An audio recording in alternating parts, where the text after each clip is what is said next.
जोहार इन अर्जुन हंसदा दरबार रे सनाम कोगे सगुन दारा जहाँ लेका हिसाब ते ठौका हका को झारखंड पनत रिन सनाम आदिवासी गाताक रिन हड़ को गेबार महितिलो राजगार चलाव कातेन आको हा दाबी को सदरा और स्वशासन रेना कथा माको सदर का गया ओना साथे निये धाव जहाँ पंचायत बाचना हुआ ओनार ना हको विरोधा नुआ को बाबत तेगे तेहेኛ दरबार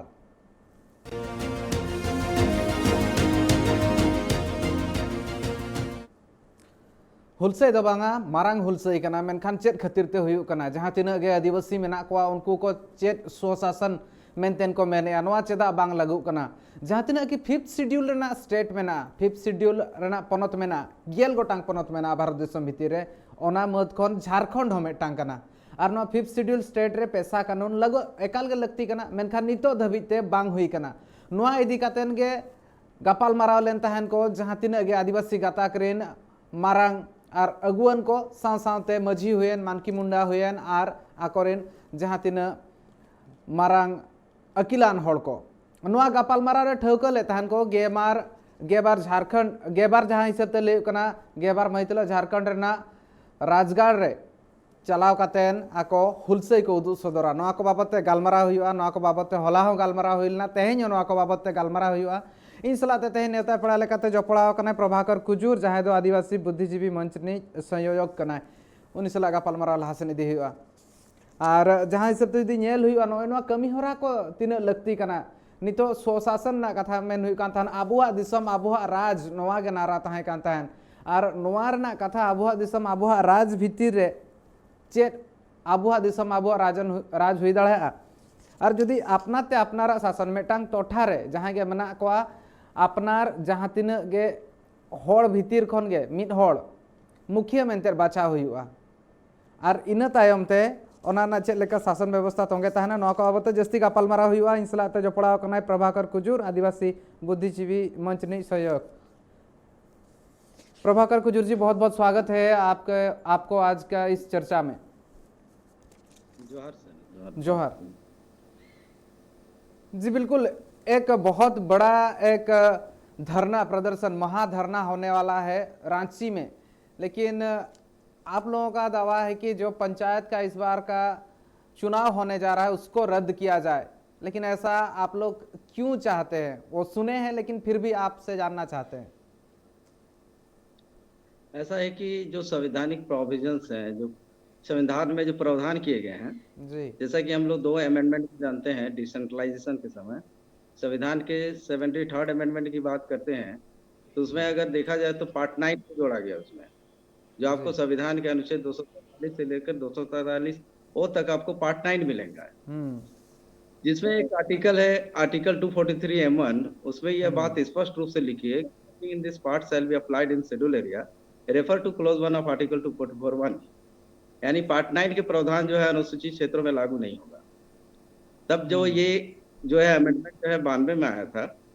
और 92 में ही एक जामताड़ा के वसुदेव बेसरा थे इन्होंने M1 को पटना हाई कोर्ट में जनहित याचिका दायर की और उसका ऑर्डर जो है 23 दिसंबर 1995 को यह कहते हुए आया कि पूरे इंटायर 5th शेड्यूल में 3 टायर पंचायत जो है नहीं होगा। तब जो है माननीय संसद ने संविधान के अनुच्छेद 243(m)(4)(b) के तहत जिसमें यह बात लिखा हुआ है कि not with any stand in this constitution parliament में by law extend to this provision subject to such exception and modification as may be specified in such no such law shall to deem to be an amendment for the purpose of article 368 यानी इसका कहना ये है संविधान में कि संविधान में तमाम बातों के होते हुए भी माननीय सांसद जो है अपवाद और रूपांतरणों के तहत एक विशेष पंचायतों का व्यवस्था करेगा और इसका मतलब यह ना समझा जाए कि संविधान की अनुच्छेद 368 के तहत जो है M1 का ही अमेंडमेंट हो गया। तब माननीय संसद ने दिलीप सिंह भूरिया की अध्यक्षता में एक कमेटी बनाई और उसी कमेटी ने एक कानून बनाया जिसको हम लोग पेशा कानून कहते हैं जिसका शीर्षक है पंचायतों के उपबंध अनुसूचित क्षेत्रों में विस्तार अधिनियम 1996 यानी the provisions of panchayat extension to schedule area act 1996 कहा जाता है कोई ये आया 96 में 24 दिसंबर 1996 को और इसमें स्पष्ट लिखा है कि जो अनुसूचित क्षेत्रों में जो प्रशासनिक स्ट्रक्चर होगा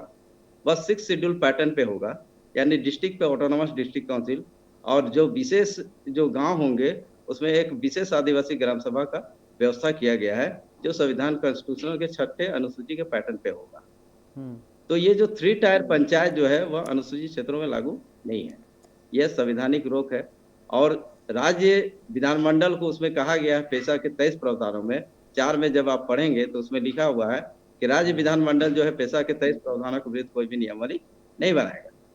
और अगर उसका सेक्शन 5 को हम लोग पढ़ते हैं तो उसमें स्पष्ट लिखा है कि 1 साल के अंदर जो है राज्य विधानमंडल को जो है पेशा के अनुरूप बना लेना है, नहीं तो पेशा के 23 प्रावधान स्वतः लागू हो जाएंगे। आज भी लागू है, लेकिन हमारे झारखंड में खास करके झारखंड पंचायती राज अधिनियम 2001 जो है वह पेशा के कॉन्सोनेंस नहीं है। इसलिए ये जो 3 टायर पंचायत है वह अनुसूचित क्षेत्रों से पे नहीं होगा। उसके जगह में सेक्शन 4 के तहत जो है ऑटोनोमस का व्यवस्था किया गया है और ये राज्य सरकार की बाध्यता है विधायिका की कि उसको इम्प्लीमेंट किया जाए। लेकिन जी दुर्भाग्य है जी, झारखंड बनकर 20 साल हो गए हैं और 20 सालों में इसको कभी भी इम्प्लीमेंट नहीं किया गया है।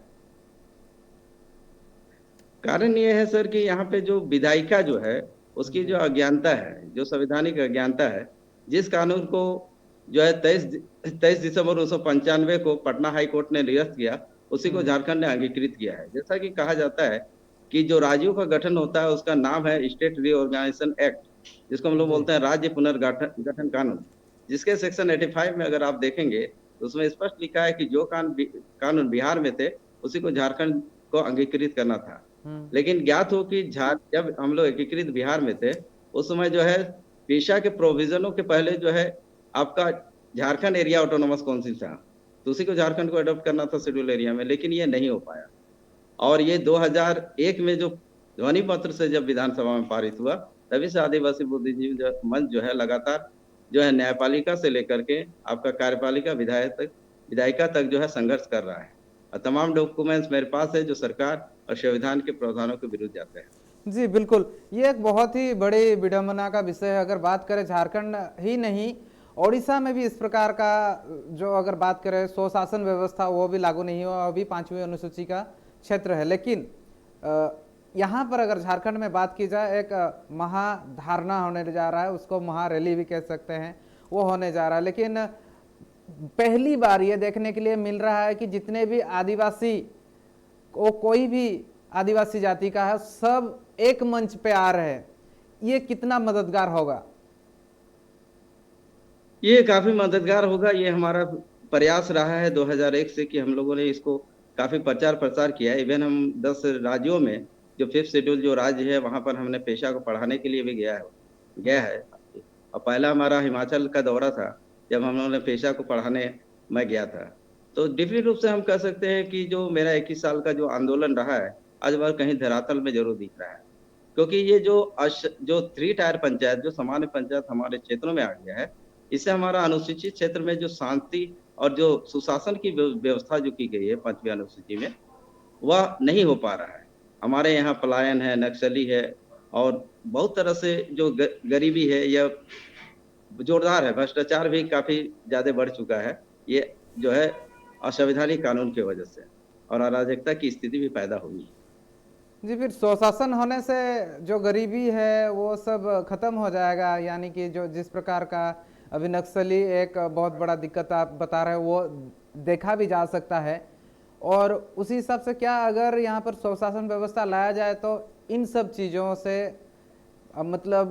राहत मिल सकती है। और उसके साथ साथ जो डेवलपमेंट की बात हम लोग करते हैं, विकास की बात करते हैं, क्या वो हो सकता है स्वशासन से? अगर हाँ तो कैसे? डेफिनेट सर, तभी तो संविधान के ज्ञाताओं ने हमारे जो अनुसूचित क्षेत्र में है वह समान पंचायतों को हमारे यहाँ रोका गया, क्योंकि हमारे यहाँ जो है कस्टमरी रूल पहले से ही चलता आ रहा है। जैसा कि हम लोग अगर पेशा कानून की बात करें तो डेफिनेट रूप से यहाँ पे जो BD शर्मा थे या तो जितने भी उसके कमेटी में थे, दिलीप सिंह भूरिया की अध्यक्षता में जो कमेटी बनी थी, उनको पता था कि हमारी जो व्यवस्थाएं हैं वह पहले से ही चली आ रही है। तो उसी को एम्पावरमेंट करने के लिए जो है पेशा कानून जो है बना है और डेफिनेट रूप से उसमें जो है स्वशासन की बात कही गई, सुशासन की नहीं। स्वशासन में वहां पर आदिवासी ग्राम सभा होगा और ऑटोनोमस डिस्ट्रिक्ट काउंसिल होगा, जहां पर उसका चेयरमैन जो होगा वह जो समुदाय विशेष पर होगा। जैसे हमारे यहाँ 15 जिले हैं, उसमें से 12 जिला जो है संपूर्ण शेड्यूल एरिया में आता है और 3 जो है पार्सली है। डिफरेंट से अगर हम लोग लोहरदगा को देखें तो लोहरदगा में आदिवासियों में उरांव कम्युनिटी की पॉपुलेशन जो है काफी अधिक है, इसलिए जी वहाँ चेयरमैन जो है आदिवासी होगा। और इसी तरह से अगर संथाल में देखें तो संथाल चेयरमैन होगा। तो डिफरेंट रूप से जो पेशा का सेक्शन 4M को आप देखेंगे तो उसमें डिफरेंट रूप से लिखा हुआ है कि जो शराब का जो बिक्री होगा उसका कंट्रोल जो है ग्राम सभा और ऑटोनोमस डिस्ट्रिक्ट काउंसिल को होगा। जैसा कि अगर 5वीं अनुसूची के शीर्षक को आप देखेंगे तो उसमें लिखा हुआ है अनुसूचित क्षेत्र एवं अनुसूचित जनजातियों के प्रशासन और नियंत्रण के बारे में उपबंध। तो जो ये provision of administration of control of schedule areas and schedule tribe की बात करते हैं, तो डेफिनेट रूप से वहां पर जमीन का जो कंट्रोल है वह पेशा का सेक्शन 4M में आप देखेंगे तो उसमें लिखा हुआ कि बिना ग्राम सभा के एसेंट का आप एक ही जमीन जो है किसी भी पर्पज से आप नहीं ले सकते, माइनिंग लीज नहीं कर सकते हैं। और इवन जो इलीगल रूप से लेकिन हो गैर रहा कानूनी है, तरह से अगर जमीनों लेकिन को झारखंड में ये सब चीजें हो रही है और अभी शायद उसका विरोध भी हो रहा है, फिर भी काफी ज्यादा विस्थापन हो रहा है, अभी भी जमीन अधिग्रहण भी हो रहा है। रीजन है सर कि अगर गलत दवा खा लेने से साइड इफेक्ट होता है, उसी तरह से संविधान के गलत प्रावधानों को जबरन हमारे ऊपर थोपा गया है। यही वजह है कि हमारे जो क्षेत्रों में जो अनुसूचित क्षेत्रों में सुशासन और शांति होना चाहिए वह नहीं हो पा रहा है। डेफिनेट रूप से यहाँ पर भ्रष्टाचार जो है जो कार्यपालिका में बैठे लोग हैं या विधायिका पे बैठे लोग हैं, डेफिनेट रूप से हम कह सकते हैं कि यहाँ की जो बाहरी कार्यपालिका है वह जो है अपने निजी स्वार्थ के लिए अपनी संवैधानिक जो है पदों पर बैठ करके असंवैधानिक काम कर रहे हैं। और डेफिनेट रूप से यहाँ पर भ्रष्टाचार जो है चरम पे है। और हम डेफिनेट रूप से कहते हैं कि यह कानून अगर संसदीय कानून 24 दिसंबर 1996 को जो पेशा कानून बना है उसके प्रावधानों को अगर लागू कर दिया तो डेफिनेट रूप से झारखंड के आदिवासी जो है जो सस्टेनेबल डेवलपमेंट की जो बात कहते हैं, जल जंगल जमीन की बात कहते हैं, उनको बचाते हुए जो है डेवलपमेंट काफी होगा। जी बिल्कुल, डेवलपमेंट काफ़ी होगा उसके बारे में। और उस चीज़ों के बारे में आप कह रहे थे कि उनको बताया जा रहा है, जागरूक किया जा रहा है, क्या पैसा कानून है, कैसा है, सबको बताना बहुत ज़्यादा ज़रूरी है। लेकिन ये पहले भी इस प्रकार का बात तो उठाया गया बहुत बार, लेकिन इस बार आपको क्यों लगता है कि आप जिस हिसाब से आंदोलन करेंगे या फिर आप धरना देंगे वो सफल रहेगा? इस बार का पंचायत चुनाव जो है उसमें वो जो क्षेत्र है जहाँ पर ज़्यादातर आदिवासी हैं वहाँ पर पेशा कानून के तहत ये जो स्वशासन व्यवस्था है वो लागू हो जाएगा। क्यों आपको इतनी उम्मीदें है इस बार?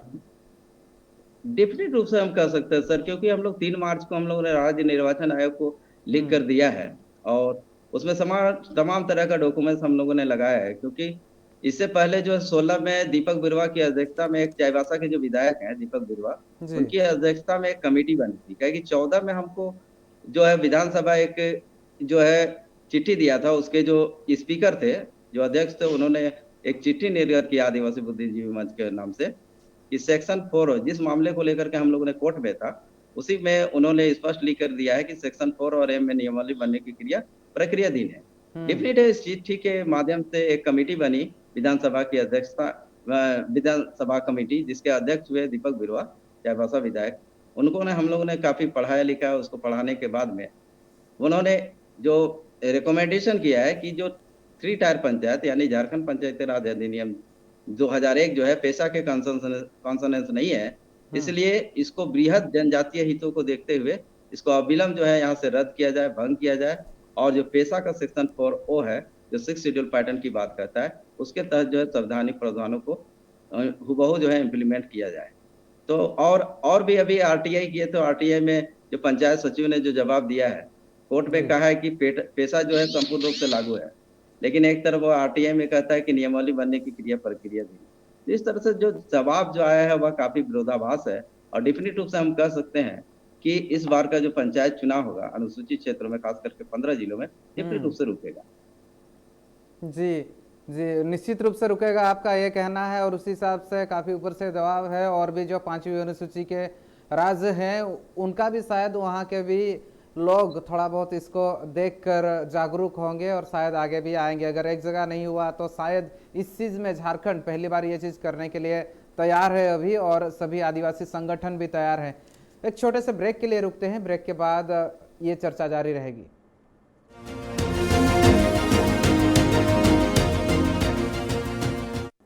एकाल गे जहाँ लेकाते स्वशासन ना कथा लय कना और ना इदी कातेन गे हुलसै मा हुयुआ मेन हुयु कना और ना खातिर जतखन पुइलु दा नेलोग कना अडिगान आदिवासी गणठन रिन हड़ को मिट्टांग चातम लतार रे हेज कते ना को चला कना को नवा बाबते हुलसे लगी ते आर ने खान दो स्वशासन तीन जखन हुआ ओना इदी कते ना आर चेत चेत को नितो कुरुमुटु में ना को प्रशासन खन गापाल मारा हुआ जी। यहाँ पर अगर मैं बात करूं प्रभाकर जी, एक सवाल मन में तो सबका आ रहा होगा या फिर एक ये भी दुविधा हो रही होगी, और जिस हिसाब से जिस जिस क्षेत्र में ज़्यादा आदिवासी है वहाँ पर इस चीज़ को रद्द करने की यहाँ पर मांग उठ रही है, लेकिन जो नेतागण हैं जितने भी जो आदिवासी नेतागण हैं उनका सहयोग कितना मिल पाया है? डिफिनेट तौर पर कह सकते हैं कि इस बार का जो टीएससी का बीते बार मीटिंग जो हुआ उसमें माननीय दीपक बिरवा ने जो चाईबासा विधायक है उनको हम लोगों ने सारे डॉक्यूमेंट दिया था और उन्होंने डिफिनेट रूप से टीएससी में यह बात को उठाया और उसमें मुख्य सचिव ने खड़ा होकर के स्पष्ट कहा है कि पेशा का नियमावली नहीं बना है, क्योंकि दीपक बिरवा ने स्पष्ट कहा है कि आपने कोर्ट में 10 सालों में जब से झारखंड बना है तब से आपने कोर्ट में गलत एफिडेविट देते रहा है सरकार ने, और उन्होंने स्पष्ट जो है खड़ा होकर स्पष्ट कहा है कि पेशा का नियमावली अभी तक नहीं बना है, जबकि कोर्ट का एक आदेश आया है कि जेपीआरए जो है 2001 जो है पेशा के कॉन्सोनेंस है ना, उसमें लिखा हुआ है कि all care have taken JPRA 2001 according to PESA, तो PESA that is not the provisions of panchayat, it is the panchayat not the panchayat, it is the provisions of panchayat, that is provision, यानी एक्सेप्शन दैट मींस कि मानकी मुंडा modification मतलब उनका system, तो यही तो इस provision के तहत हमारा एडमिनिस्ट्रेशन कंट्रोल चलना है और ये सरकार की संवैधानिक बाध्यता है कि इसको लागू करें, क्योंकि ये राष्ट्रपति के द्वारा कानून जो है बना है और माननीय सांसद ने हमारे लिए बनाया है, तो डिफिनेट रूप से जो है इसको इम्प्लीमेंट होना है और इसको लेकर के हम लोग ने राज्यपाल को भी ज्ञापन दिया हुआ है, क्योंकि ये राज्यपाल का एसेंट से ये नोटिफिकेशन होना है, क्योंकि झारखंड पंचायती राज अधिनियम का जो निर्वाचन जो नियमावली है जब उसका 109 देखेंगे तो उसमें स्पष्ट लिखा हुआ है कि उसमें जो गवर्नर का एसेंट होना जरूरी है, तो हम लोगों ने गवर्नर को भी सूचित कर दिया है कि आप जो है पेशा के नियमावली जब तक नहीं बनती है तब तक यहाँ पर चुनाव पर रोक लगाई जाए। यहाँ पर जी, यहाँ पर जिस हिसाब से कहा जा सकता है कि आप कह रहे हैं ये सब जो नियमावली है सब जैसे लागू हो जाएगा और पैसा का कानून जो है वो भी लागू होना बहुत ज़रूरी है, लेकिन इसमें से मैं ये भी बोल रहा था टीएससी में इसके बारे में बिल्कुल विचार विमर्श किया गया है, इसके बारे में बातचीत किया गया है, लेकिन जो जो आदिवासी क्षेत्र से विधायक है उनका कितना सहयोग मिल पाया है, जो आदिवासी विधायक है उनका सहयोग कितना मिला है अभी तक? डिफिनेट रूप से हमारा प्रयास रहा है कि जितने भी 28 विधायक हैं जो शेड्यूल ट्राइब के रिजर्वेशन से जो चुन कर गया है, रिजर्वेशन सीटों से जो चुन कर आया है, उन तक हमारी बातें पहुंचा दी गई है टीएससी के माध्यम से, और तमाम जो है विधायक ये बात को जान रहे हैं कि यहाँ पर जो 3 टायर पंचायत होगा वह नहीं होना है, और ये बात सभी लोग जान रहे हैं, लेकिन किसी के मुंह से मुखर होकर के ये बात नहीं आ रही। इवन जो है हमारा चीफ मिनिस्टर जो है हेमंत सोरेन भी ये बात को स्पष्ट जान रहे हैं, और उसके जो कॉन्स्टिट्यूंसी है बरहेट और दुमका, ये दो कॉन्स्टिट्यूंसी में हम लोगों ने उलगुलान के लिए हम लोग तैयार हैं। डेफिनेट रूप से अगर किसी भी तरह से अगर गलत डिसीजन होकर के चुनाव का घोषणा होती है तो डेफिनेट रूप से आने वाले 24 में इसको सबक हम लोग सिखाएंगे। बिल्कुल, और यहाँ पर सरकार क्यों थोड़ा पीछे हट रही है यहाँ पर नजर आ रहा है, वो जेएमएम की सरकार हो जब बीजेपी की सरकार थी तब भी और अब भी, ऐसा क्यों लग रहा है वो इस बारे में ज़्यादा कुछ सोच विचार नहीं कर रहे हैं और पैसा कानून को लगा यहाँ पर जमीनी स्तर पर उतारने के लिए वो थोड़ा बहुत हिचकिचा रहे हैं या फिर जानबूझकर नहीं कर रहे हैं, ये ऐसा क्यों हो रहा है झारखंड में? ऐसा ये इसलिए हो रहा है क्योंकि उनको लगता है कि हमारी जो राजनीतिक जो शक्ति है वह कमजोर पड़ जाएगी, लेकिन जैसा कि हम लोग संविधान में देखते हैं जो फेडरल स्ट्रक्चर दिया है, जो संघीय ढांचा दिया है, उसमें केंद्र की अपनी शक्ति है, राज्य की अपनी शक्ति है, जो गांव की जो सरकार है उसकी शक्ति अलग है, नगर की जो सरकार है उसकी शक्ति अलग है, तो तमाम जो कॉन्स्टिट्यूशन में प्रोविजन दिए गए हैं तो आप एंजॉय कीजिए अपने शक्ति का, हम लोग एंजॉय करेंगे अपनी शक्ति का, उसमें किसी तरह का जो विरोधाभास नहीं होना चाहिए और उनको ऐसा नहीं लगना चाहिए, क्योंकि जो संवैधानिक प्रावधान है उनके तहत जो भी हमारे लिए जो कानून बने हैं उसको इम्प्लीमेंट होने दीजिए। डिफिनेट रूप से यहाँ पर जो हम लोग सुशासन की जो बात करते हैं, सरकार बोलती है सुशासन, लेकिन यहाँ पर हम स्वशासन की बात करते हैं, हम अपने से शासन चलाने चलाएंगे, इसलिए क्योंकि हमारा जो ये संवैधानिक व्यवस्था है उसके तहत हमको ये मिला है पार्लियामेंट के द्वारा 24 दिसंबर 1996। तो निश्चित रूप से ये सरकार की बाध्यता होगी, क्योंकि ये संवैधानिक प्रोविजन तो निश्चित रूप से ये लागू होगा। जी, संवैधानिक अधिकार है, इसीलिए इसको लागू करने की बिल्कुल ज़रूरत है। देखा जाए तो अगर यहाँ पर 115 ग्राम पंचायत है, इनमें से अगर थोड़ा बहुत मैं बात करूँ तो ज़्यादातर यहाँ पर आदिवासी क्षेत्र में है, और उन सभी क्षेत्रों में कितना प्रभाव गिरेगा इसका, और उसके साथ साथ ही जिस हिसाब से जो जिस आबुआ दिसम आबुआ राज की बात की जाती है, तो उस चीज़ की बात किया जा रहा है यहाँ पर कि स्वशासन हो। लेकिन स्वशासन कैसे होगा, कैसे तय करेगी फिर जो गांव होगा, जो क्षेत्र होगा, जो पंचायत होगा, वो किस तरह से फंक्शन करेगा, वो भी एक बड़ा सवाल है। जब स्वशासन हो जाएगा, मान लीजिए मंजूर कर दिए, उसके बाद हमारे पास इसके लिए सारा रोड मैप है, क्योंकि इसलिए कि हमने जब पेशा कानून जब बन रहा था और संविधान में जितने भी डिबेट हुए हैं उनके लाइब्रेरी से जितना हो सके हम लोगों ने हमने काफी डॉक्यूमेंट्स निकाला है, और काफी स्टडी होने के बाद एक रोड मैप हमने तैयार कर लिया है कि किस तरह से इसका एडमिनिस्ट्रेशन कंट्रोल चलेगा पेशा के प्रावधानों के तहत। तो हमारे पास सारा सिस्टम है, सिर्फ एक बार रुकने की जरूरत है। जैसे ही रुकता है उसके बाद हम लोगों ने नियमावली बना के रखा हुआ है, डायरेक्ट जो है गवर्नर से अप्रूवल कराएंगे, गजट के रूप में निकालेंगे और डिक्रीट रूप से हम उसको इम्प्लीमेंट करेंगे, क्योंकि हमारा संघर्ष ही सालों में जो है इस पर रहा है। और मेरा जो बायलॉज है खास करके आदिवासी बुद्धिजीवी मंच में, उसमें जो बायलॉज में हमने लिखा है अबुआ दिसुम अबुआ राज, यानी सुशासन की जो बात है वही बात हमने बायलॉज में लिखा है। तो डिक्रीट रूप से मेरा संघर्ष रहा है और संविधान में हमारी आस्था है, तो डिक्रीट रूप से हम मान के चलते हैं कि यह हमारे लिए होगा और डिक्रीट रूप से हम इसको लागू करा पाएंगे। लेकिन लागू कराने के साथ साथ एक चीज़ है, सभी का शासन व्यवस्था एक नहीं, माझी परगना हो सकता है, मन की मुंडा हो सकता है, और भी कई इस तरह की व्यवस्थाएं हैं। तो क्या जिस जगह में जो जनजाति सबसे ज़्यादा है उनको तय करने दिया जाएगा कि वो किस तरह से अपना स्वशासन करेंगे, या फिर जो मंच रहेगा वो तय करेगा इस चीज़ को? डिफरेंट रूप से जैसे हमारा जो कस्टमरी लॉ है उसमें जैसे कहा गया है कि एक स्लोगन भी दिया जाता है कि ना लोकसभा ना विधानसभा सबसे बड़ा ग्राम सभा। तो डिफरेंट रूप से जो अलग अलग जैसे हमारे जो झारखंड में अगर बात करें झारखंड में, तो इसमें 32 तरह के ट्राइब है। उसमें बहुसंख्यक ट्राइब में अगर देखेंगे तो उरांव, मुंडा हो, खड़िया हो, संथाल, ये हमको आपको मिलेंगे। तो ये जो डिफरेंट रूप से जो हमारा सिमडेगा जिला है, तो सिमडेगा जिला खड़िया लोगों के लिए है। डिफरेंट रूप से वहाँ का जो डिस्ट्रिक्ट ऑटोनोमस डिस्ट्रिक्ट काउंसिल बनेगा वहाँ का चेयरमैन खड़िया ही होगा। तो डिफरेंट रूप से हम कह सकते हैं कि अलग अलग जिलों में जिन समुदाय का, क्योंकि यहाँ पर अगर डी में आप देखेंगे तो उसमें स्पष्ट लिखा है कि ग्राम सभा shall be competent and safeguard the preserve the traditional custom of dispute बोलता है। तो अपने कल्चर कस्टम को तो जो है बचाते हुए एक निर्णय ले पाएगा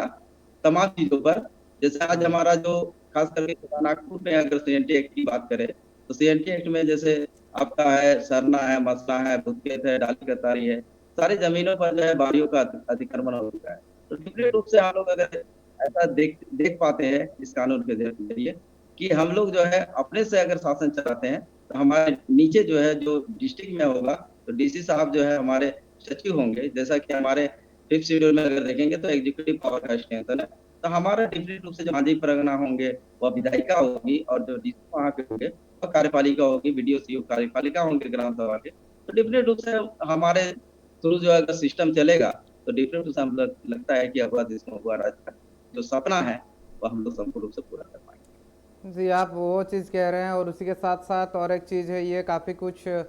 चीज़ों के ऊपर भी और निर्भर करता है। और क्या यहाँ पर लग रहा है कि जितने भी आदिवासियों का परंपरा हो या संस्कृति हो, उस चीज़ को थोड़ा बहुत अगर हानि पड़ रहा है इन सभी प्रकार से, जिस हिसाब से पंचायत चुनाव हो या फिर अभी जिस हिसाब से शासन किया जा रहा है उसी के चलते। और अभी और एक बहुत ही बड़ा मुद्दा है अभी झारखंड के लिए, विस्थापन एक बहुत बड़ा मुद्दा है। वो अभी से नहीं, जब से झारखंड बना है तब से ही विस्थापन एक बहुत बड़ा मुद्दा है, उससे पहले भी था, लेकिन अभी तक वो चीज़ रुका नहीं है। क्या आप इन चीज़ों के बारे में भी गौर करेंगे? डिफरेंट रूप से हम कह सकते हैं कि जब जब पेशा कानून इम्प्लीमेंट होगा धरातल पे, तो डिफिनेट रूप से जितने भी जमीनें हमारी चली गई है, चाहे वह एचएससी की हो या तो यहाँ विधानसभा में जो बना हुआ है या लॉ कॉलेज में जो जमीन हमारे गई है, वह बिना ग्राम सभा के एजेंट के चली गई है। तो डिफिनेट रूप से हम लोग ग्राम सभा करके उसको हम लोग वापस लाएंगे, और जो प्रोविजन हमारे कॉन्स्टिट्यूशन में दिया है जो कानून में, और डिफिनेट रूप से अगर वापस नहीं हो पाएगा तो हम लोग रेंट के रूप में उसको लेंगे। और डिफिनेट रूप से रांची में जितने भी या तो शेड्यूल एरिया में जितने भी गैर जनजाति के लोग हैं जो जमीन पर अतिक्रमण किए हुए हैं, उनको हम लोग टैक्स के माध्यम से या तो खाली करवाएंगे, नहीं तो टैक्स लेकर के हम लोग अपनी आर्थिक संस्कृति करने की ओर बढ़ेंगे। तो डिफिनेट रूप से है कि समाज, जैसा कि कोई भी समाज बिना आर्थिक का आगे नहीं बढ़ सकता है, तो डिफिनेट रूप से जब हमारे लिए ऑटोनॉमी होगा तो हम लोग टैक्स कलेक्ट करेंगे। तो टैक्स कलेक्ट करने से हम लोग आर्थिक एम्पावरमेंट होगा, नहीं तो जमीन को खाली करवाएंगे। यही प्रोविजन हमारा कॉन्स्टिट्यूशन में। तो डिफिनेट रूप से हम लोग कह सकते हैं कि पेशा कानून के इम्प्लीमेंटेशन होने से बहुत सारी जो समस्याएं आदिवासियों के बीच जो है पलायन का वह रुकेगा। और उसी के साथ साथ अगर स्वशासन की बात आती है तो शिक्षा की बात भी आएगी। विस्थापन का जब मैंने बात कहा तो उसके साथ साथ वो भी एक बहुत ही बड़ा मुद्दा है अभी। और इन चीज़ों से आप कह रहे हैं कि एक दूसरे से सब कुछ जुड़ा हुआ है। जब ये पैसा कानून लागू होगा उस समय से सब कुछ का विकास जो है होते जाएगा, मतलब शिक्षा में भी विकास होगा और जिस हिसाब से विस्थापन में दिक्कतें हैं वो भी दूर होंगे। और जो जितने भी अभी दिक्कतें हैं आदिवासियों को आदिवासी क्षेत्र में वो सब दूर हो सकता है। शिक्षा एक बहुत ही बड़ा अभी मुद्दा है। क्या ये आपके लिए भी एक मुद्दा है अभी झारखंड में? आदिवासियों की अगर बात की जाए, झारखंड में काफ़ी ज़्यादा ड्रॉप आउट रेट है आदिवासियों की, ये एक बहुत बड़ी चिंता का विषय है। तो जब ये चीज़ के बारे में आप लोग सोच रहे हैं, पहली बार तो इसी चीज़ के लिए आंदोलन हो रहा है, लेकिन मैं थोड़ा सा जोड़ना चाहूँगा उसमें, शिक्षा को भी कितना महत्व देते हैं आप लोग? डिफिनेट रूप से हम कह सकते हैं कि जो हमारे अनुसूचित क्षेत्रों में जितने भी स्कूल कॉलेज अगर चल रहे हैं, वह ग्राम सभा और ऑटोनोमस डिस्ट्रिक्ट काउंसिल के कंट्रोल पे आएंगे। तो आज जितने भी टीचर बहाल होकर के स्कूल नहीं जा पाते हैं और हमारे बच्चों को पढ़ा नहीं पा रहे हैं, तो डिफिनेट रूप से उसमें हमारा कंट्रोल होगा। और हम डिफिनेट रूप से अपने रीजनल लैंग्वेज को, खास करके हम उड़ाव क्षेत्र में जो गुरु भाषा है, या तो संथालों में जो संथाली की भाषा है, या तो जो हो समाज में हो की भाषा है, तो डिफिनेट रूप से हम लोग इसको पढ़ाने की कोशिश करेंगे। और हम लोग का कंट्रोल रहेगा, जैसा कि पेशा कानून में अगर देखा जाए तो उसमें लिखा हुआ है कि सोशल इंस्टीट्यूशन जो है, जो सामाजिक संस्थाएं हैं, उन पर हमारा कंट्रोल होगा, ग्राम सभा और ऑटोनोमस डिस्ट्रिक्ट काउंसिल का। तो डिफिनेट रूप से हम लोग कह सकते हैं कि जो हमारे बच्चे जो होंगे, खास करके हमारे परिवार के लोग होंगे, हमारे जनजातीय समुदाय से होंगे, तो जो शिक्षक अगर वहाँ सही ढंग से अगर शिक्षा नहीं दे पाएंगे तो उनको हम लोग वहां से हटा देंगे। तो ये पावर हमको जो है पेशा कानून में मिला है। तो डिफिनेट रूप से हमारा एक शिक्षा बहुत बड़ा इशू होगा, क्योंकि शिक्षा पाकर ही समाज आगे बढ़ती है। तो डिफिनेट रूप से आने वाला समय में अगर हम लोग पेशा कानून को इम्प्लीमेंट कराने में कोई भी कसर छोड़ने वाले नहीं है, और आने वाले डिफिनेट समय में हम कह सकते हैं कि हमारे जो बच्चे हैं अपने लैंग्वेज को काफी आगे बढ़ा पाएंगे, और हम अच्छी शिक्षा दे सक पाएंगे, टेक्निकल शिक्षा हो या तो हमारी जो परंपरागत जो शिक्षा है, जो हमारे लैंग्वेज, जो भाषा संस्कृति के आधार पर जो झारखंड राज्य का गठन हुआ है, तो उसको भी हम इसको स्थापित कर पाएंगे इस कानून के जरिए। जी, काफ़ी कुछ चीज़ें एक दूसरे के साथ जुड़ी हुई है, ऐसा महसूस हो रहा है। जब भी जिस चीज़ की भी बात किया जाए तो इस कानून के साथ काफ़ी ज़्यादा जुड़ा हुआ नज़र आता है। और आप जिस हिसाब से बोल रहे हैं कि जब स्वशासन हो जाएगा, स्वशासन व्यवस्था होगा, तब ये चीज़ें जितने भी अभी दिक्कतें हैं वो सभी हल हो जाएंगी। लेकिन ये चीज़ और एक भी सवाल आता है, इसके साथ साथ और एक सवाल आता है कि जब काफ़ी सारे छोटे छोटे क्षेत्र में ये स्वशासन व्यवस्था हो जाएगा, उस समय में ऐसा भी तो हो सकता है कि लोगों के जो विचार है उसमें मेल नहीं होंगे,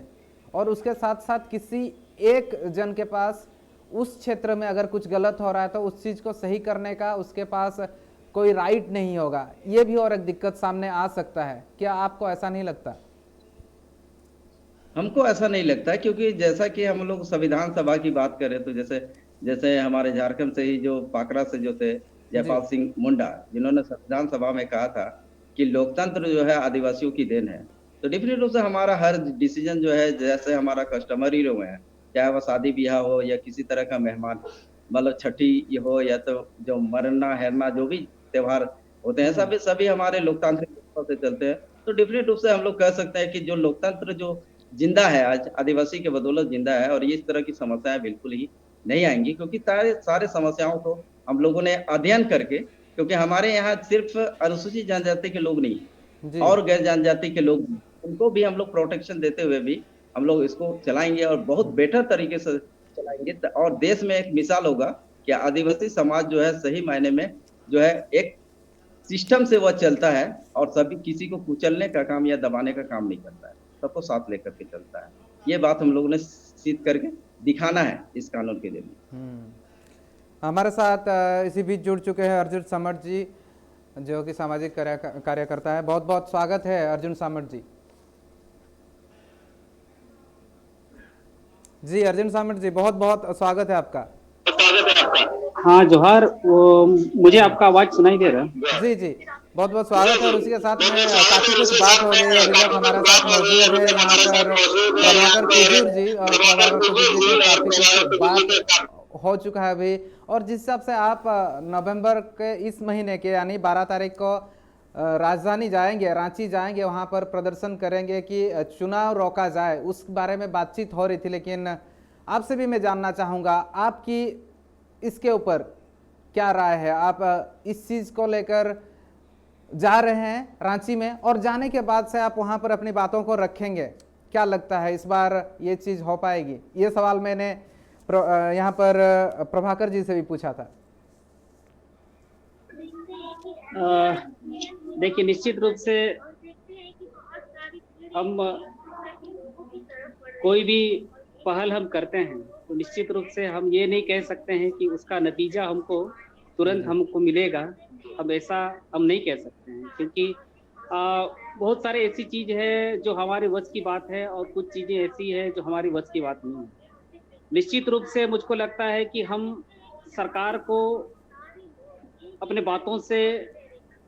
हम अवगत कराने जा रहे हैं और निश्चित रूप से हम मजबूत तरीके से उनको अवगत कराएंगे। इसके साथ साथ कहीं ना कहीं मुझे ये भी लगता है कि हमें जमीनी स्तर पर भी मुझको लगता है इस दिशा में हमको और बेहतर तरीके से काम करने की जरूरत है। क्योंकि मैक्सिमम सीट जब हम देखते हैं कि हमारा एसटी रिजर्व सीट है पंचायत चुनाव में, तो निश्चित रूप से जब हम ग्राम सभा की बात करते हैं तो निश्चित रूप से हमें ग्राम सभा में हमको प्रस्ताव पारित करना होगा कि हम अपने जगह पर हम अगर कैंडिडेट खड़ा ही नहीं होंगे तो निश्चित रूप से मुझको लगता है बहुत सारे ऐसे जगह होंगे जहां पर आपका पंचायत चुनाव ऐसे नहीं होंगे। तो निश्चित रूप से मुझको लगता है ये भी एक हमारा तरीका हो सकता है, और सरकार को भी हमको मजबूत तरीके से अपने बातों से अवगत कराने की भी जरूरत है। आज अगर आप देखिए हम बहुत सालों से ही हमारा पूरा ट्रेडिशनल सिस्टम को, पूरा हमारा स्वास्थ्य व्यवस्था को कमजोर करने का प्रयास तो जारी है। और इसको हम इस तरीके से भी देख सकते हैं कि जब झारखंड आंदोलन चरम पर था, मुझे जैसे समझ में आता है, तो उस समय हमको झारखंड हमको नहीं मिला। जब मुझको लगता है थोड़ा सा शिथिल पड़ गया था, उस समय हमको मिला। तो कहीं ना कहीं वो प्लानिंग करते हैं कि इनको देना कब है, तो हमको भी ये भी वो देखते हैं कि इनको देना कब है। तो अब रहा सवाल कि अभी जो पंचायत चुनाव जो हुआ, इसका हमको हम कई इसका दुष्परिणाम हम देखें। आप एक प्रकार से देखिए एक मुखिया को जिम्मेवारी क्या दिया गया, उनको तो बस क्या है कि उसको उस पूरा उस ये में एक योजना आएगा और उस योजना में उसका काम क्या रह गया कि आप उसको उस योजना में आपको 5% 10% आपको लेना है, यही उनका जिम्मा दिया गया है। आप अगर देखिएगा कि बहुत सारा ये जो शहर क्षेत्र से जो आपका जो गांव जो है, जहां पर आप देखिएगा CNT SPT एक्ट में जब अमेंडमेंट हुआ, उसको लेकर पूरा हमारा पारंपरिक स्वतंत्र व्यवस्था के पूरा का जो अगुआ और पूरा हमारा आदिवासी समाज, पूरा समुदाय, पूरा झारखंडी समाज इसको लेकर आंदोलन किया। और इस आंदोलन के दरमियान में हम जेल भी गए, 40 दिन हम रहे सरायकेला जेल में जी। लेकिन इसके बाद कहीं ना कहीं दिल से ये खटकता है कि अब भी CNT SPT एक्ट का धल्ले से उल्लंघन हो रहा है, और उसको लेकर हम कहीं ना कहीं हम जमीनी स्तर पर जिस तरीके से हमको काम करने का जरूरत है वो हम लोग काम नहीं कर पा रहे। तो उस पर भी मुझको लगता है कि हम लोग को विचार करने का जरूरत है। और निश्चित रूप से मुझको लगता है कि 12 तारीख को हम लोग जा रहे हैं, सरकार को हम लोग अपने बातों से अवगत करा रहे हैं। इसी के साथ साथ मुझको लगता है कि हमें अपने गांव पर भी मुझको लगता है कि मजबूती से हमको काम करने की जरूरत है। जितना मजबूती से हम 12 को बात रखने के लिए जा रहे हैं, उतनी ही मजबूती से हमको अपने गांव में भी हमको काम करने की जरूरत है। ये आपने बहुत ही जरूरी बात कही, जिस हिसाब से एक जब आप खुद नहीं समझेंगे, बात कुछ ऐसा होगा, जब आप खुद नहीं समझेंगे तो वहाँ आपको अगर एक चीज़ मिल भी जाएगा तो उसका क्या करेंगे, कुछ इस तरह से है। और प्रभाकर जी भी काफ़ी कुछ बता चुके हैं, जिस हिसाब से इतने सारे जो नियम सब है और उसके इतने सारे धाराएं हैं उसके बारे में बताया, और ये चीज़ भी बताया कि इसके साथ सभी चीज़ें जुड़ी हुई है। शिक्षा की अगर बात करें, विकास की बात करें, सभी जुड़ी हुई है। अगर यहाँ पर पैसा लागू हो जाता है तो निश्चित तौर पे इसका विकास हो सकता है, जो क्षेत्र है आदिवासी क्षेत्र है उसका विकास हो सकता है। क्या आपका भी राय यही है अर्जुन समठ जी? मेरा भी यही राय है, लेकिन जी इसीलिए हम ये कहना चाह रहे हैं कि देखिए अभी भी कहीं ना कहीं मुझको लगता है कि देखिए हमारा जो पूर्वज जो है, हमारा जो पूरा जो हमारा जो व्यवस्था बना के गए हैं वो बहुत ही मजबूत है, और इस पे कोई मतलब ये नहीं है आपका, कहीं मुझको ऐसा त्रुटि हमको नजर नहीं आता। और लेकिन मुझको लगता है कि हमारा जो व्यवस्था को कमजोर करने का जो प्रयास जो चल रहा है, और उसके प्रयास में हम भी कहीं ना कहीं शामिल होते जा रहे हैं। जी, प्रयास कौन कर रहा है? कहने का एक पूरा पूंजीपति वर्ग हम कह सकते हैं, क्योंकि पूंजीपति वर्ग केवल हम उसको एक किसी एक कंपनी को हम लोग नहीं कह सकते। ये एक अभी पूरा मानसिकता हो गया है। तो अभी आप देखिएगा कि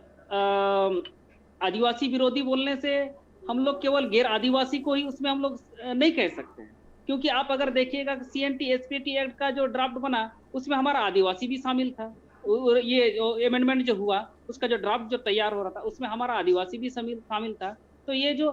हम कह सकते हैं कि आदिवासी विरोधी मानसिकता वाले लोग जो हमारा पूरा व्यवस्था को जो कमजोर करने का जो प्रयास कर रहा है, उनके प्रयास में कहीं ना कहीं जाने अनजाने हम भी शामिल होते जा रहे हैं, और जिस पर मुझको लगता है कि हमें गौर करने का जरूरत है। क्योंकि CNT SPT एक्ट में जब अमेंडमेंट हुआ हम लोग आंदोलन किए और वो रुका भी, लेकिन सरकार उसको वापस भी लिए। लेकिन क्या है कि वापस तो लिए, लेकिन अब भी CNT SPT एक्ट का धल्ले से उल्लंघन किया जा रहा है, और जिस पर हम रोक नहीं लगा पा रहे हैं। तो कहीं ना कहीं मुझको लगता है कि जमीनी स्तर पर जो हमें और काम करने का जरूरत है, वो थोड़ा सा मुझको लगता है कि हमको और काम करने की जरूरत है। और ये पंचायत चुनाव वाले मामले में भी मुझको यही लगता है कि जिस मजबूती से हम 12 को जा रहे हैं, उसी मजबूती के साथ हमको जमीनी स्तर पर हम अगर काम करेंगे तो निश्चित रूप से मुझको लगता है कि हम आसानी से, मुझको लगता है कि इसको हम टाल सकते हैं, इसको रोक सकते हैं। जी बिल्कुल, बहुत ही बड़ी बात है। और इसके साथ साथ एक ही मंच पे सभी आ रहे हैं। प्रभाकर जी से मैं फिर से ये थोड़ा सा जानना चाहूँगा, जिस हिसाब से अर्जुन जी कह रहे हैं, अर्जुन समठ जी कह रहे हैं कि जमीनी स्तर पर इस सब के बारे में, इस सब के लिए काम करने की ज़रूरत है, और इसके बारे में आपकी भी राय चाहूँगा। और आपने कहा था कि जो अभी ज़मीनी स्तर पर लोगों को पता नहीं है, इसीलिए जो नियम कानून है उसके लिए ही उल्लंघन किया जा रहा है, उनको पता ही नहीं है तो क्या उनको रोकेंगे? जी प्रभाकर जी, मैं थोड़ा सा आपसे ये जानना चाहूँगा कि कैसे ये जो ज़मीनी स्तर पर लोगों को जागरूक किया जा सकेगा? डेफिनेट रूप से मेरा 20 साल का जो अनुभव है, हम लोगों ने ब्लैक बोर्ड में लोगों को पढ़ाया है, और ब्लैक बोर्ड में पढ़ाने के साथ में जितने भी कॉन्स्टिट्यूशनल राइट है, खास करके ये बहुत टेक्निकल चीज है, तो टेक्निकल चीजों को समझ पाना पढ़े लिखे लोगों को भी संभव नहीं हो पाता है। तो डेफिनेट रूप से गांव वालों को गांव के हिसाब से समझाया गया। आज जो मूवमेंट आप देख रहे हैं झारखंड में, तो डेफिनेट के रूप से कह सकते हैं कि ये मेरा एक प्रयास था कि पूरे झारखंड में ये उलगुलान हो। तो डेफिनेट रूप से आज 21 साल में हम देख पा रहे हैं कि पूरे क्षेत्र में यह विरोध हो रहा है, चाहे वह संथाल हो, चाहे कोल्हान हो, या तो आपका छोटा नागपुर हो, चारों तरफ जो है विरोध हो रहा है इसका। और विरोध के साथ में सिर्फ एक बात नहीं है, यहाँ पे नगर निगम भी असंवैधानिक, क्योंकि 74 अमेंडमेंट के बाद आप देखेंगे तो जेडसी में जो अनुच्छेद 243P से लेकर जेडजी तक है, उसमें एक अनुच्छेद है आपका 243 जेडसी। इसमें स्पष्ट लिखा है कि जो नगर पालिका के जो कानून होंगे वह अनुसूचित क्षेत्रों में लागू नहीं होंगे। तो इसलिए दोनों ही कानूनों को हम लोगों ने कोर्ट में लेकर गया है और डेफिनेटली से आज आदिवासी समाज इतना तो समझ गया है कि जो व्यवस्था हमारे लिए दिया गया है वह बिल्कुल असंवैधानिक है। ये बात हर जगह से, चाहे वह कोल्हान हो, चाहे छोटा नागपुर हो या संताल हो, सभी जगह से उठ रहा है। तो डेफिनेट रूप से हमारा एक प्रयास है, जो संवैधानिक आंदोलन हम लोगों ने चलाया है, क्योंकि देश में खास करके झारखंड में देखा जाए या देश में देखा जाए तो 4 तरह के आंदोलन चल रहे हैं। एक आपका सोशियो पॉलिटिकल मूवमेंट है, जो भीड़ दिखाकर आदिवासी सांसद विधायक जो है टिकट सुनिश्चित करते हैं नागपुर से। दूसरा आपका सोशियो एनजीओ मूवमेंट, जो कि एनजीओ से फंड लेते हैं और आदिवासी कानून को ही डाइल्यूट करने में लगे होते हैं। तीसरा है आपका सोशियो रिलीजियस मूवमेंट, जो कि धर्म को आगे ला करके आदिवासी समाज से अपने घर चलाते हैं। और एक चौथा जो है आपका सोशियो कॉन्स्टिट्यूशनल मूवमेंट है, जो आदिवासी बुद्धिजीवी मंच चला रहा है। तो डेफिनेट रूप से हमारा एक प्रयास है और हमारा अगला जो टारगेट होगा, जैसे 12 तारीख को जब हमारा वहां पे स्पीच होगा, तो मैं डायरेक्ट गवर्नर को टारगेट करूंगा, क्योंकि इससे पहले जो द्रौपदी मुर्मू थी उससे मेरी करीब से संवाद हुई है। और सारे संवाद में इवन हमारा जो आर्यभट्ट में जो संविधान के सबसे बड़े विशेषज्ञ है सुभाष कश्यप जी, उनको भी हम लोगों ने टारगेट किया था। हम अपने खुद अपने बलबूते, और उन्होंने स्पष्ट कहा कि हमको संविधान का उतना ज्ञान नहीं है प्रभाकर जी। और इस तरह से उन्होंने भी कहा था कि यहाँ पे 3 टायर पंचायत और नगर पंचायत जो है दोनों असंवैधानिक है। तो हमारे पास तमाम ऐसे दस्तावेज है बताते हैं कि सरकार जितने भी निर्णय ली है सभी असंवैधानिक निर्णय लिए, और अगर ज्यादा हो सके तो हम राज्य निर्वाचन आयोग से एक अपील भी करेंगे और इनकी सदस्यता रद्द करने की बात हम सोच रहे हैं। या तो पीआईएल करेंगे, इनकी जो 28 जो विधायक हैं उनकी सदस्यता को भी रद्द करने, क्योंकि संविधान का शपथ लेकर आप संविधान का वायलेशन करेंगे तो निश्चित रूप से आपकी सदस्यता को भी हम रद्द करने की कोशिश करेंगे, ये मान के हम चलते हैं। जी बिल्कुल, संवाद करने की भी बिल्कुल जरूरत है। और जिस हिसाब से आपने एक धरना नहीं महाधरना की बात की है, और रांची में जाकर राजधानी में पहुंचकर आप अपना धरना का प्रदर्शन करेंगे, बिल्कुल एक यहाँ पर कहा जा सकता है कोशिश काफ़ी सारे हैं, लेकिन जिस हिसाब से कहा गया है एक चीज़, ज़मीनी स्तर पर भी उतनी ही कोशिश करने की ज़रूरत है, लोगों को जागरूक करने की भी ज़रूरत है। बहुत बड़ी बात कह रहे थे अर्जुन सामंत जी। इसके बारे में इसके बाद जो है यही चर्चा जारी रहेगी, लेकिन अभी वक्त एक छोटे से ब्रेक का।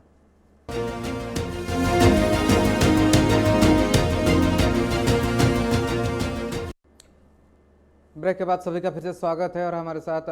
दोनों गेस्ट जुड़े हुए हैं अभी भी, अर्जुन सामंत जी, उसके साथ साथ प्रभाकर कुजूर जी। और मैं थोड़ा सा अर्जुन सामंत जी से फिर थोड़ा सा पूछना चाहूँगा, मुझे काफ़ी सारे दिक्कतें हैं, दुविधा है, और आपने भी कहा कि अर्जुन सामंत जी आपने कहा जमीनी स्तर पर इसके लिए आपको भी कोशिश करने की ज़रूरत है, लोगों को जागरूक करने की भी ज़रूरत है, लेकिन इतने समय हो गया है अभी तक वो चीज़ नहीं हो पाया है। कहाँ चूक रह गई थी पहले? देखिए, एक तो सबसे पहली बात तो ये है कि कहीं ना कहीं आप देखिएगा कि शुरुआत में कोल्हान से जब पंचायत चुनाव होने वाली थी, कोल्हान से एक आवाज जरूर उठा था जी कि हम इसका विरोध करते हैं। और कहीं ना कहीं मुझको लगता है कि हमारे कुछ लोग भी, उनको लगा कि नहीं, इस व्यवस्था में अगर हम जाएंगे पंचायत चुनाव में तो कहीं ना कहीं वो उनका भी अपना जो, क्योंकि हमारे समाज के लोग भी पॉलिटिकल पार्टी से जुड़े हुए हैं, तो उनका भी इलेक्शन लड़ने का एक सपना रहता है। तो हम विधायक का इलेक्शन नहीं लड़ते हैं तो कम से कम वार्ड मेंबर, पंचायत आपका मुखिया, पंचायत समिति का चुनाव कम से कम लड़े। तो ये भी एक कर रहा, लेकिन कहीं ना कहीं ये जो पूरा जो अभी जो हम लोग देखे, और पंचायत चुनाव के बाद जो हमारा जो पूरा एक व्यवस्था पर जिस तरीके से असर पड़ा है, वो उनको खास तौर से आप अगर देखेंगे, जितना भी आपका शहर से सटा हुआ जो क्षेत्र है जी, मुझको लगता है उसमें काफी ऐसे चीजें देखने को मिली है जिसका हम मतलब बहुत सारे ऐसे बातें हैं जिसको हम खुले मंच पर शायद हम नहीं कहना चाहेंगे, क्योंकि जिसे हमको वो लगता है कि हमारे समाज के लोगों को, और बंद कमरे में मुझको लगता है कि उस पर गहन मंथन करने की जरूरत है, क्योंकि हमें अपने कमजोरियों को, मुझको लगता है कि वो उजागर निश्चित रूप से हमें करना चाहिए, लेकिन हम कौन सा जगह पर हम अपने कमजोरियों को उजागर करें और ताकि हम उसको सुधारने की दिशा में हम पहल कर सकें। क्योंकि हम जब जा रहे हैं 12 को, तो निश्चित रूप से हम एक मजबूत इरादे से हम जाएंगे और हम वहाँ पर जिस तरीके से प्रभात कुजूर जी बताएं कि कहीं ना कहीं संविधान का उल्लंघन किया जा रहा है, तो निश्चित रूप से मुझको लगता है कि वो बात हम राज्यपाल के समक्ष हम रखेंगे जी। लेकिन हमारा अपना जो समाज में अगर कुछ कमजोरियां हैं तो निश्चित रूप से वो हम अपनों के बीच में हम कैसे उसको बातचीत करते हुए उस पर मंथन करते हुए उसको उसमें सुधार लाने की दिशा में हम कैसे काम कर सकते हैं। जी जी अर्जुन सामंत जी, आप क्योंकि हम अपने कमजोरियों को जो है ना हम लोगों को बताने का है जी, तो निश्चित रूप लेकिन आपने एक चीज तो मान लिया है और एक चीज तो आपने कह ही दिया है कि नहीं, कमजोरियां हैं, खामियां हैं, कुछ उसको सुधारने की जरूरत है। प्रभाकर कुजूर जी, जो खामियां हैं उसको भी देखने की जरूरत है, सिर्फ सरकार की खामियों को देखने से भी नहीं होगा, अर्जुन सामंत जी का भी कहना है। और उसके साथ साथ अपने बीच में जो खामियां हैं उस चीज़ों के ऊपर भी नज़र डालने की ज़रूरत है, उसको सुधारने की भी ज़रूरत है। डेफिनेट रूप से हम कह सकते हैं कि खामी तो हम नहीं कह सकते हैं, जी। क्योंकि हमारे पास सारा रोड मैप है। और डेफिनेट रूप से इस बार हम कोशिश, मेरा 100% है, क्योंकि ये तो संवैधानिक व्यवस्था है और हम लोगों ने गवर्नर को लिख कर भी दिया। लेकिन गवर्नर के अगल बगल जो लोग हैं, आईएएस लोग हैं, हम स्पष्ट कहना चाहते हैं कि तमाम लोग डरे हुए, जितने भी ब्यूरोक्रेसी है ना, इतना डरता है हम लोगों से, लगता है कि आ जाएगा तो क्या बोलेगा, है ना। तो इसलिए हम लोगों ने गवर्नर को बहुत पहले लिख के दिया है कि आपसे मिलना चाहते हैं, संवैधानिक बातों जो विमर्श है उस पर हम करना चाहते हैं। लेकिन जो अंदर बैठी जो कार्यपालिका है वह डेफिनेट रूप से हमको टाइम नहीं दे रही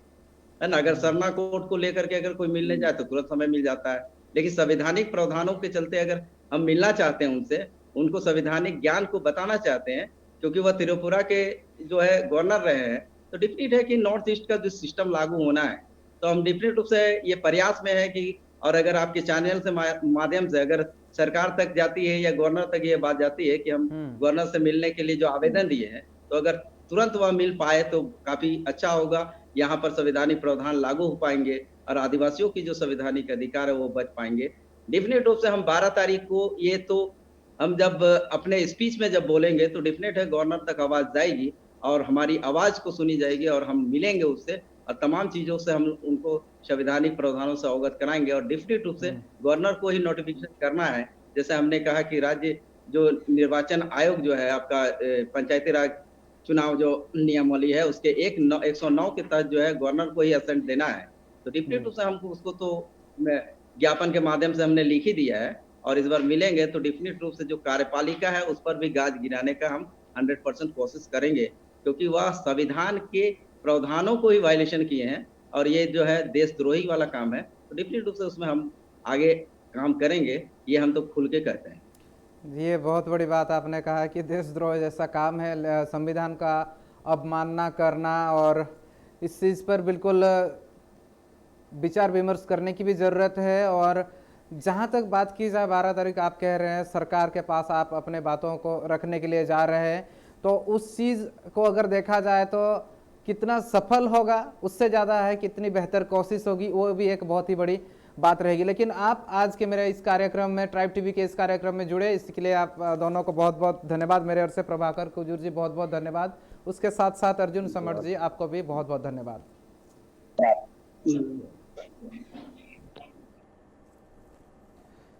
जहाँ लेका हिसाब ते लय हुई कान तहन नोय जहाँ कमी होरा हुई लगिन गेबार नवंबर हिलो रांची राजगाड़ रे चलाव कातेन हुलसे हुई और बांग धरना एम हुई कथा को दोया स्वशासन रना हुई मा जहाँ करे ढेर आदिवासी मेना कोआ ओना टोठा रे दो एकाल तेगे पंचायत बाछनाव आलो हुई मा ओंडे सरपंचा बाछनाव और जुदी निते बन मेनखान मुखिया बाछनाव आलो हुई मा नोय नोआ मिद लेकाना कथा और नोआ मिद लेकाना दाबी दोहो लगिन को सेनोक कना को और नोआ तीना धाबी आंजमोक कना ओना इदी कातेन नेल रना मेना पेशा कानून जहाँ रे मेना मेन दो 5वीं अनुसूची जहाँ राज्य कना ओना राज्य करे दो पेशा कानून लागुआ और ओना होते तेगे स्वशासन व्यवस्था ना कथा मेना पूर्वी सिंहभूम हुएन पश्चिम सिंहभूम हुएन लातेहार हुएन लोहरदगा हुएन दुमका हुएन नौकाना जहाँ तीना गे आदिवासी जोतो खन जस्ती मेना कोआ ओना टोठा रे ओना पंचायत रे जदि को ताहे कोआ इना खान दो एकाल तेगे ओंडे नोआ पंचायत रेना बाचना जहाँ हुयु लगिन कालम ओना थुकम ताहन मा मेनतेन दाबी ताहन कना सानाम लेकाना कथा सानाम लेकाना चर्चा हुई सतना बारया नेता पेड़ा हकिन जपड़ालना अकिना लय जहाँ लेका अकिना लय जहाँ लेका हिसाब ते नितो जुदी नेल हुयुआ जहाँ तीना गे एटकेटोणे मेना ओना को सहा हुयुआ और ओना दो ग्राउंड लेवल ले कमी हुआ अतु दिसम रेन हड़ को चिरगल को एकाल गे लगती कना इना खान आबुहा दिसम आबुहा राज रना कुकमु पूरा दाड़ा नौका अकिना लय ताहे कान ताहन मेनखान गेबार महित हिलो बड़ायोआ तीना नय नवा जहाँ कमी होरा मेना ओना गेले बिलिया दरबार नेल लेकिन सनाम को गे आयमा सारहाव नेल का ताहन पे ट्राइब टीवी जोहार।